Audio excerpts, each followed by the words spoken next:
Previously on Popping Collars.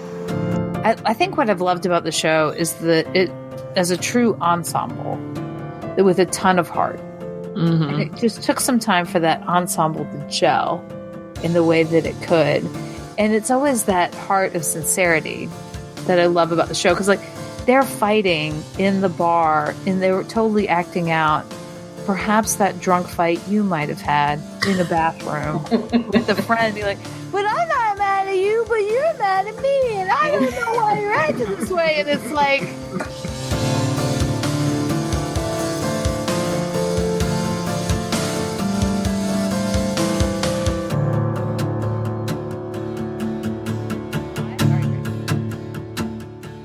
Welcome to Poppin' Collars, the podcast that lives at the intersection of religion and popular culture. My name is Betsy Gonzalez, and I serve as the head chaplain at the Episcopal High School here in Alexandria, Virginia. With me tonight is Greg Knight. Greg, where are you? What are you up to? Hi, Betsy. I am the Director of Children and Youth Ministries at the Church of Bethesda by the Sea in Palm Beach, Florida. And can I just say that I like that you introduced the show Poppin' Collars, like Poppin' Fresh. I heard that. Instead of like the popping. I like that. It gives us a sense of informality that I appreciate. Was that my Alabama accent? I don't know what I mean. I like a good N with an apostrophe. So maybe we. Oh, there you go. Maybe we'll rebrand the show. Poppin' Fresh. All those T-shirts. I don't know what we'll do. We'll have to deal with it later. Okay. Also here with us is Ricardo Avila. Ricardo, where are you? What are you up to? Betsy, hi. I am the rector at St. Luke's Episcopal Church in Los Gatos, California, in the San Francisco South Bay area. I'm trying to think of the name of the Poppin' Collars little guy, the little hoo-hoo. Oh, the Pillsbury Doughboy. The Pillsbury Doughboy. The Doughboy. Trademark, TM, all that, right? Maybe we could use him and he could wear like a clergy collar. Maybe it could be you, Ricardo. We can animate you. Oh my gosh. It won't take much more padding than I have. Oh, Lord. All right. So let's get to our special guest for this episode. Our special guest is Reverend Timothy Seamans. Timothy, where are you? What are you up to? Hello, I'm Timothy Seamans, and I'm the assistant chaplain at the Episcopal High School in Alexandria, Virginia, along with Betsy. You do look vaguely familiar. Yes. Vaguely familiar in our busy life here. I think I know you. When Timothy came on, one of the questions I asked him was, well, what topic would you be interested in talking about in a podcast? So that is how we have landed on today's topic. So this is our 81st episode of Poppin' Collars. And for today's topic, we are stepping into the world of film auteur, which I appreciate that word very much. Wes Anderson. Anderson has been making films many times with the same troupe, both behind and in front of the camera, since his debut film, Bottle Rocket, in 1996. Anderson presents a quirky and very particular world of interesting characters. However, he does seem to play in similar themes throughout his work, and we'll talk a little bit about those on this episode. So first, I turn to the panel with a question. Obvious question, but a question that has a few options here. What is your favorite Wes Anderson film and why? Let's start with you, Timothy. Well, my favorite would have to be the film that introduced me to him when I was a junior in high school, so back in about 2001, and that's Rushmore. I remember just being really drawn to the main character, Max Fisher, the aspiring playwright and student who engages in everything except good grades. When I was 16, I was also an aspiring filmmaker, as many 16-year-olds, I think, may be. And it was clear that there was a sense of compassion coupled with kind of a rebellious adolescence that I really appreciated about the movie. And Greg, what about you? Okay, so at the risk of damaging this actor's career, because I've gone back and listened to the show, and every time I bring up an actor's name, they get involved in some kind of scandal. Really? Oh, Who else? What are you talking about? yeah. Who'd you talk about? I've name checked like Kevin Spacey on the podcast, and name checked Charlie Rose on the podcast one time. Greg, kiss of death for Greg. All right, well, let's cross our fingers. So here it next? comes. You ready? I'm going to ruin somebody's career right here. Okay, Gary. I'm a Moonrise Kingdom fan. Oh. And the reason I like Moonrise Kingdom is because I think that Wes Anderson has found an actor who knows how to deliver Wes Anderson dialogue to its maximum comedy potential, and that's Ed Norton. I think Ed Norton in Wes Anderson movies, he's just hilarious. It's just the deadpan way he delivers his lines, and especially in Moonrise Kingdom. He's the scoutmaster, right? He's the scoutmaster. He plays the straight guy, but he's also just so. It's just hard to put into words. You know, it's just the way that Wes Anderson's dialogue strives for perfection, and Ed Norton sort of strives for perfection, and it just all comes off as ludicrous in the end. All right, Ricardo, what you got? I'm going to go with. I hope I don't screw up the name. Is it the Grand Budapest Hotel? There you go. Yeah. The Oscar-nominated Grand Budapest Hotel. That's why I liked it. Why that? Oh, is that because you go for Oscar bait? Got Only it. Oscars. Only awards, friend. And the fact that it didn't win actually gave it more cachet. I don't know. You know, I saw it on an airplane on one of those tiny screens on the back of the seat of the person in front of me, and I was just totally captivated. It's such a whole other world. And there's such a mix of stuff going on. There's like war, and it's a caper, and there's bakery, and the woman whose name I can't pronounce who played Lady Bird has a Mexico birthmark on her cheek. You know? Greta Gerwig? No, Saoirse Ronan. Sasha. It's not Sasha. It's like Sosha. Saucer. Listen, I'm Irish, so I'm going to say Saoirse Ronan. This is like the most entertaining podcast ever. It's just us yelling, sure. Listen, she's a person. All right. I like her. Anyway, that's my favorite. That's your favorite. Well, I'll bring it back full circle because my favorite's Rushmore. My favorite is the same as Timothy's now. Like, I tried to show that movie. Like, I was really excited when I came to live at a boarding school, and I was like, I'm going to show this movie one weekend when I'm on dorm duty. And I don't know what poor two girls I subjected that movie to. They were like, this is really weird. And I'm like, yeah, it's really weird. And they didn't quite buy it. So it's just so fun and weird, but also heartbreakingly sad. If you think about the movies that you've seen by Wes Anderson, what themes are you picking up on? The thing that I remember about early Wes Anderson, and I guess even late Wes Anderson, although it's gotten to be more kind of sentimental, I think, for him. But the way that his comedy is tempered by sadness.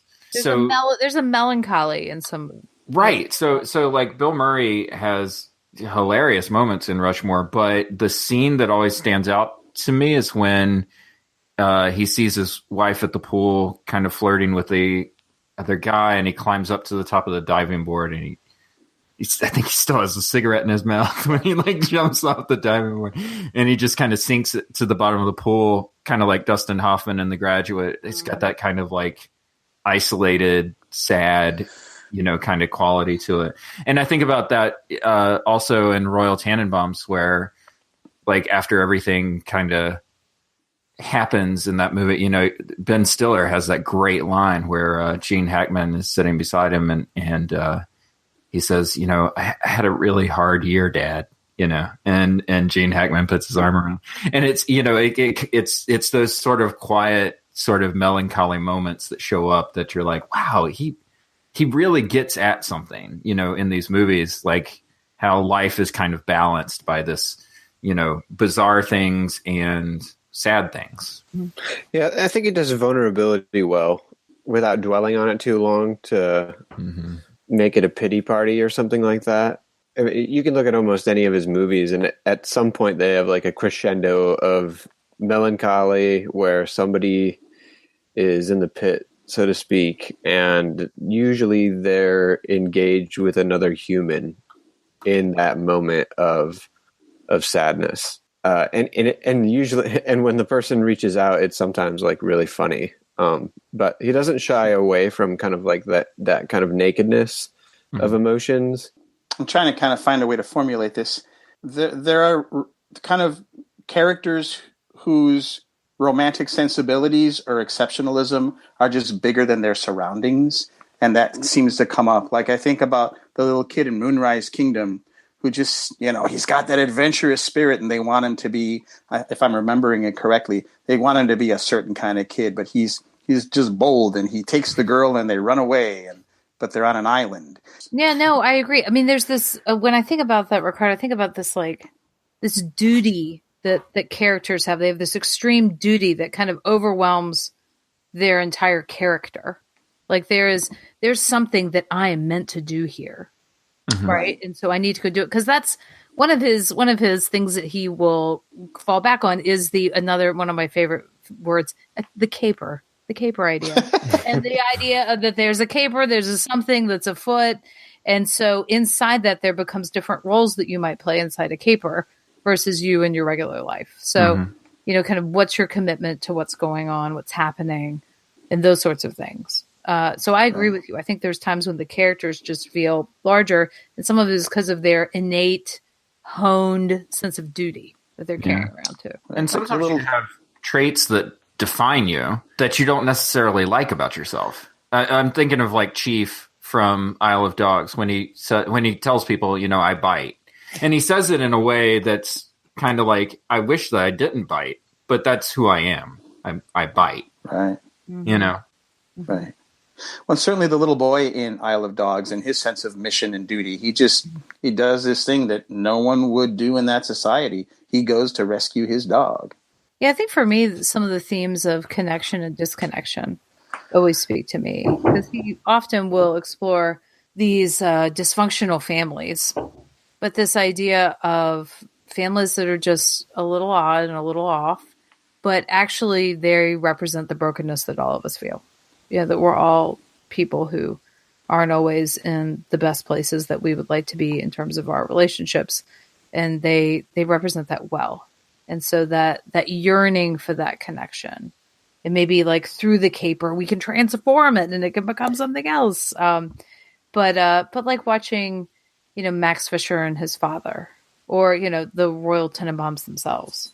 Yeah, and there's both the real family and the adopted family in a lot of his things too. I think it's an enlarged sense of family, or who can actually fill that role in a lot of his movies, and it's usually united around an enthusiasm towards a shared common goal.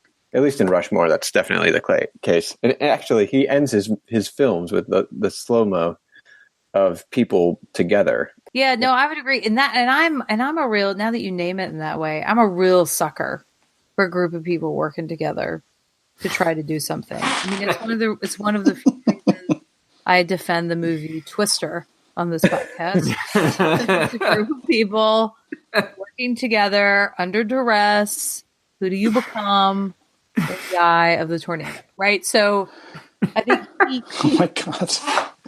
He does that really well, and that might be the first link of Wes Anderson and Twister. If only Wes Anderson had directed Twister. Oh, that was amazing! Yeah. And you just give Philip Seymour Hoffman like deadpanning to the camera. Oh my God! I think it's enough. Yes, a band of climate scientists.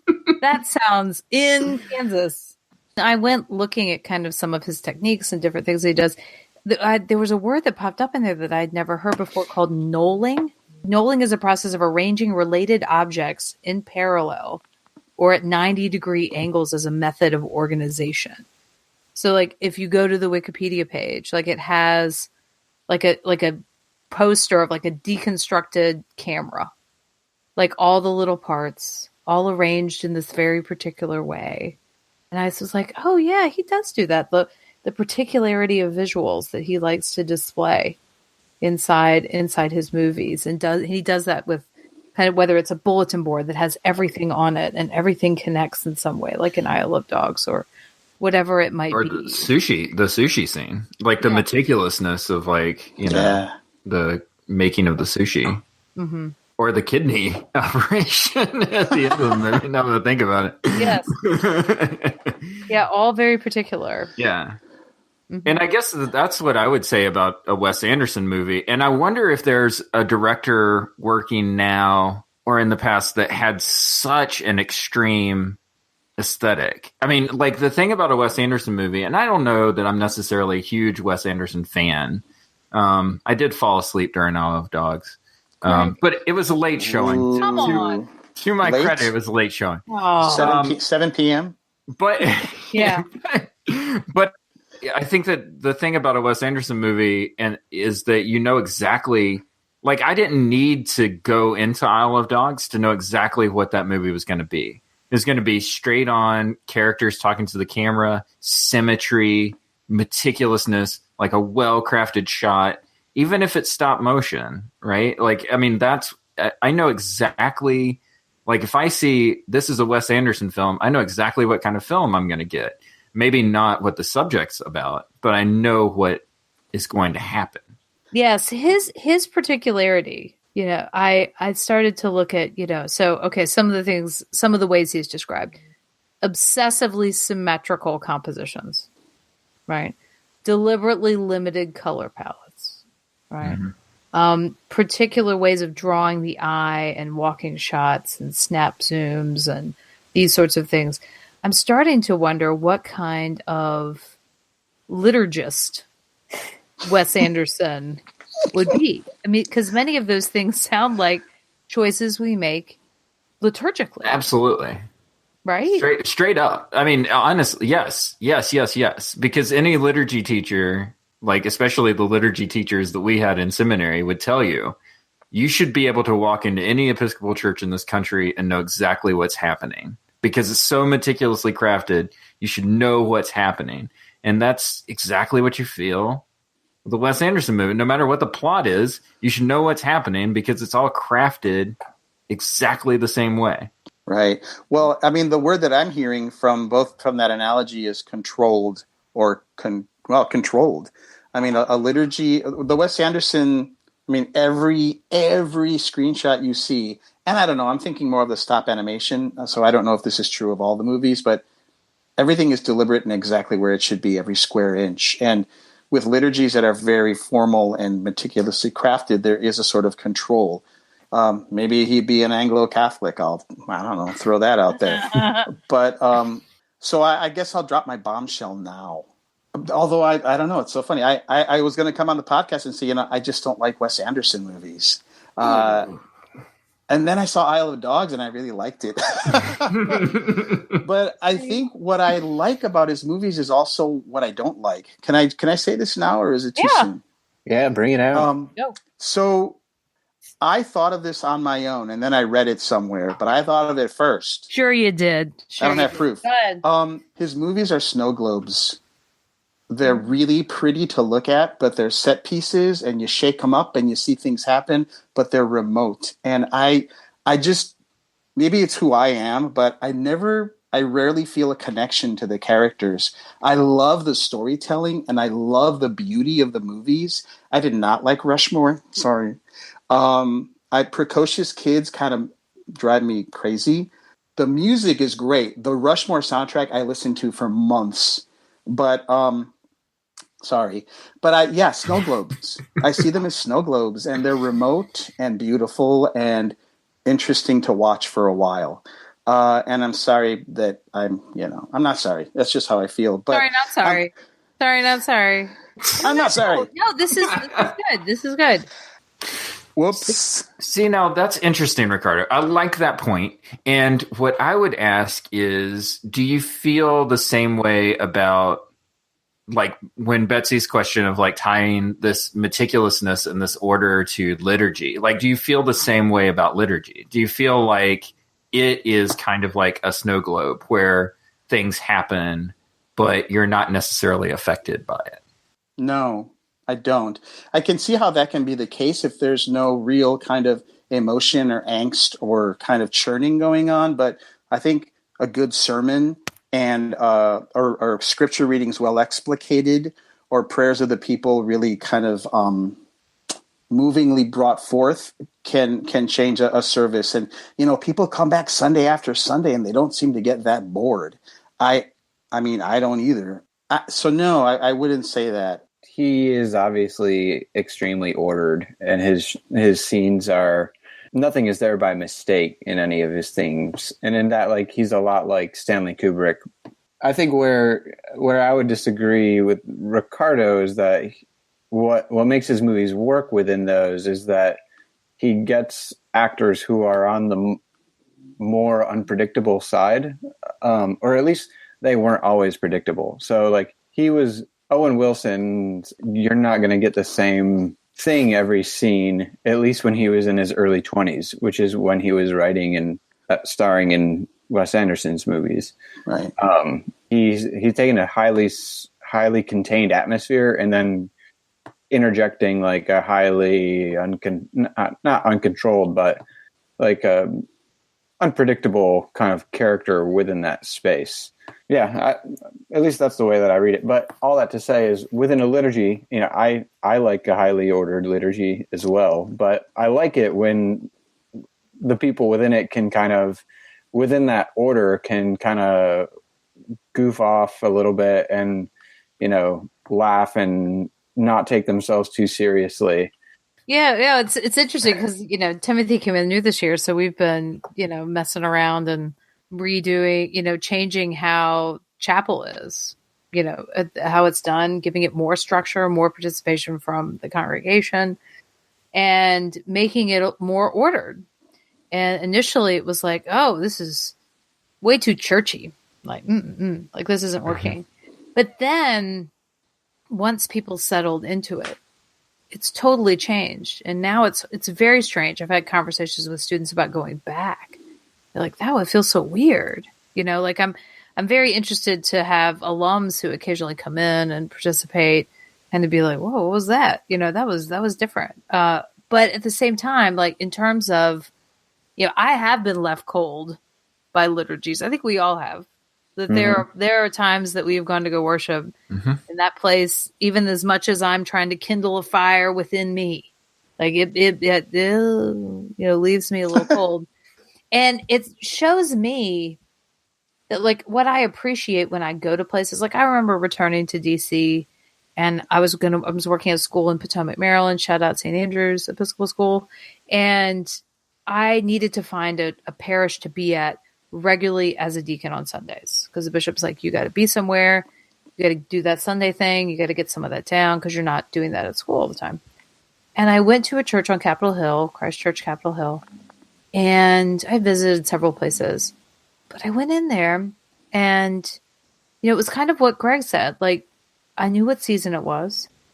There were intentional choices. I could see them in the liturgy that had been made. The prayers of the people did have this intentionality that was expressive of the community. It wasn't overly designed, but it was enough. And the song choices and the Eucharistic prayer they used, all those pieces kind of went together to be like, someone is being incredibly thoughtful about what's happening here. And then I found out that they have this group, in this absence of at that time being able to have two clergy people. They have the clergy person, but that they had developed over time this ministry of the liturgists, which sounds like a great indie band. And so they would meet regularly, and there would be a liturgist at every service, and they would craft kind of, what are we doing next season and what's happening. And it was this group of lay leaders. It was amazing. And you could feel their work in the service. I feel like I am rarely moved by a liturgy. I like having ample amount of space for like the Holy Spirit to do something funky. And most times whenever I'm in liturgical worship, it just feels constricted. And like, just like we're saying with Wes Anderson, especially like how the dialogue will sometimes have that flat affect to it, right? Corporate prayer sort of feels a little zombie-ish, a little flat, and it doesn't necessarily have the passion that I feel from like extemporaneous prayer, for instance. I do. I think it comes from my page designerness, my graphic artist, and maybe that's another reason why Wes Anderson movies appeal to me, because of the visuals. Mm-hmm. But I do like a well-crafted thing that you can play around inside in. Something that gives you a feeling, someone's been thoughtful about it, the mechanics are on, they're minimal movements, but they all work, right? And it's one of the reasons that the fact that our chapel is not symmetrical drives me up a freaking wall. Like, Timothy and I have moved chairs like just a little this way and go that way, and like, oh my god, this is driving me nuts. And maybe in Wes Anderson movies, because of the symmetry, what I find is my brain relaxes. But as a graphic artist, I would notice when pages were not, it just wasn't working visually, and it was off. And so there's something on for me. It hits something for me internally, both the films and liturgy. You take coffee with your cream, you squeak like a teen, and the Hugh Grant stuff you've watched enough, you mumble it in your dreams. You rock out on a broom and mangle some tunes. On weekends you dance in jammy pants until the afternoon. And I know it's hard to think that someone could be in sync with all your eccentricities. You're perfect in the perfect way. You're perfect and I hope you stay. Your goofy little self eternally. Oh, I'm weird like you, I know it's true. I'm in the clouds up there with you. You think you're flawed, but wouldn't you agree? You're perfect for me. Action.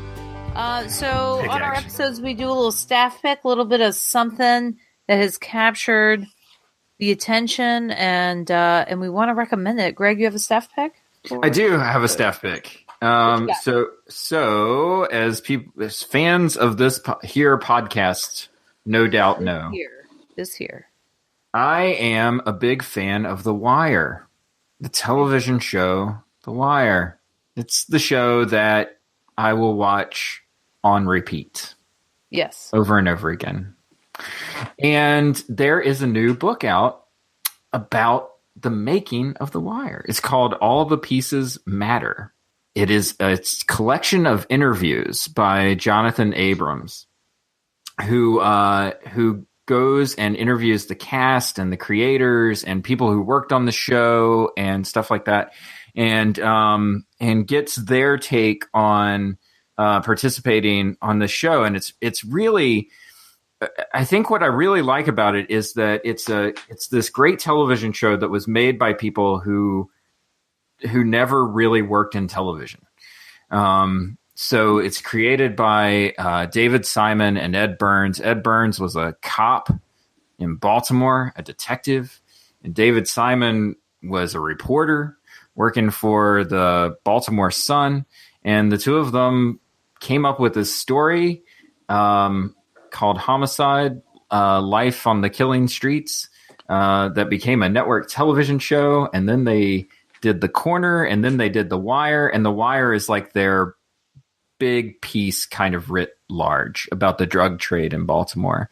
And it's really fascinating sort of getting interviews. So reading interviews from cast members and stuff, because you really get a sense of how actors process things, which I've never really thought about. I just think that, actors show up and they act. That's what they do.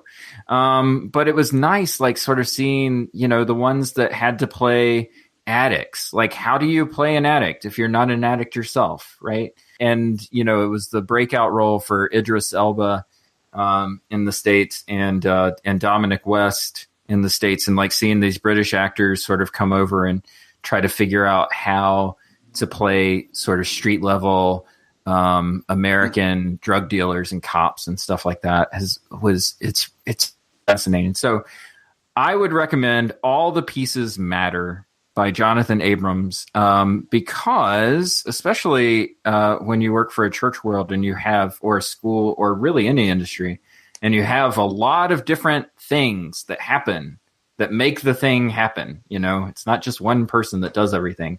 It's neat to see how the whole system kind of works off of each other to create beautiful art. So, Thank you, Greg. Got to watch The Wire sometime. you should. Thank you so much. Well, It is Dickensian. You would like it, Ricardo. Hey, It's now you're talking. Dickensian.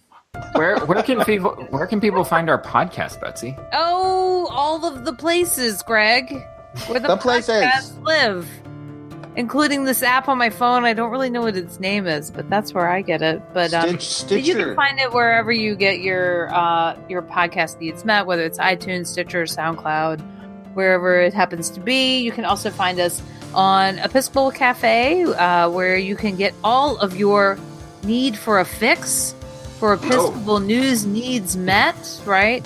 We love Episcopal Cafe, and we know that you will too. So check them out, particularly with General Convention coming up in Austin and all that. Hometown of Wes Anderson spent some time there. It's all connected, Mm-hmm. So Nice. So yeah. So until the next time we get together. Thank you, Greg. Thank you, Ricardo.